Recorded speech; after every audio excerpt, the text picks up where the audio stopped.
Since the first Rafiki surgical mission in 2004, our volunteer teams have undertaken 25 surgical missions to Tanzania and performed procedures on over 1,300 patients with burns injuries and facial deformities such as cleft lip and cleft palate. To date, more than 88 surgeons, anaesthetists, nurses and other health professionals have donated their time and skills to work gruelling 2-week theatre schedules in often less than adequate hospital facilities, and many of them do it time and time again. Collectively, they have travelled 8 million kilometres and carried with them more than 1,200 tonnes of baggage, including hospital supplies.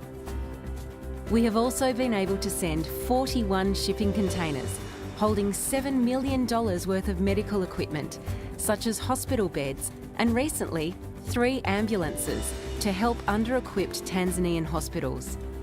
And every single dollar secured through fundraising, donations and sponsorship goes into delivering our services.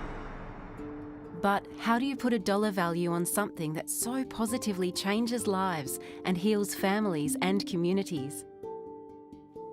Tanzania's rural areas are amongst the poorest communities in Africa, and while the nation's health services are dedicated and improving, they struggle to cope with providing even basic health care. As the conditions we treat are not considered life-threatening, without Rafiki, the patients would be unlikely to receive the surgery they need to improve their quality of life and avoid ongoing health and social issues. We believe that the value of our work is best measured in the stories of the people we help. Jumani's cleft lip resulted in both him and his mother being shunned in their community. Forced to live outside of what is normally a strong social structure, the future looked bleak for both of them.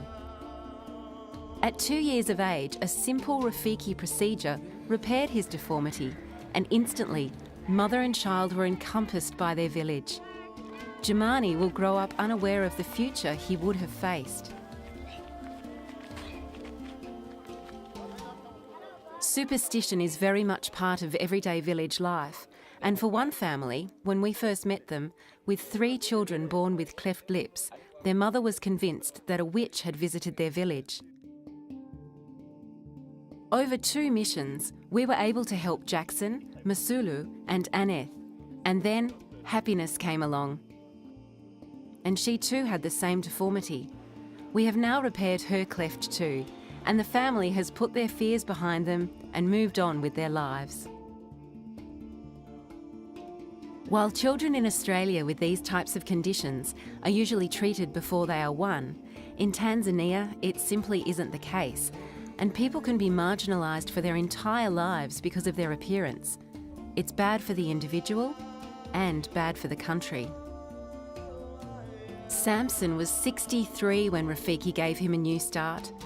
From being forced to live on the outskirts of his community, unable to play a part in its affairs, within 3 years of his procedure, he was elected village headman. Great for him and his family, and great for his community too. A 4-hour ride to a Rafiki clinic across bumpy tracks on a rented bicycle was the start of a life-changing journey for 19-year-old Bahati. Taunted all of his life because of his appearance, he was unable to find a job and had little chance of marrying and starting a family, and his mother carried a heavy burden of guilt for bringing him into the world. After an amazing transformation, Bahati's life has taken a new turn, and his mother couldn't be prouder.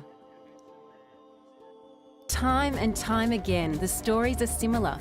Children and adults previously shunned are returning to their homes with a new lease on life, and families marginalised by superstition and fear are being welcomed back into their communities.